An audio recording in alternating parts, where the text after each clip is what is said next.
Le journaliste algérien Abdou Samma, qui a été condamné à la peine de mort par le tribunal d'Al-Baïda à Alger, une décision judiciaire très dure et sans précédent dans l'histoire de l'Algérie, est considérée comme un lapsus très dangereux et une menace pour la vie des journalistes et pour le climat de la liberté en Algérie.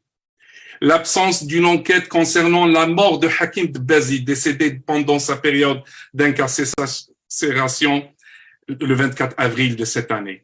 Le 3 juillet 2022, le militant politique algérien Rachid Nkez, ancien candidat à la présidentielle, a été condamné à 5 ans de prison fermée par la chambre criminelle de la Cour d'appel d'Alger. Rachid Nkez est en détention pour ses activités politiques depuis le 15 mai dernier à Chlef, au même titre que son infirmier, M. Hamza Djaber, tous deux arrêtés lors d'un rassemblement devant la prison pour demander la libération des prisonniers politiques détenus et l'ouverture d'une enquête concernant la mort de Hakim Dbazi. Au même titre, M. Abdelkader Chouhra, avocat de Rachid Nkez, est poursuivi pour ses déclarations et son dépôt de plainte contre l'État algérien dans le cadre de l'affaire du défunt Hakim Dbazi.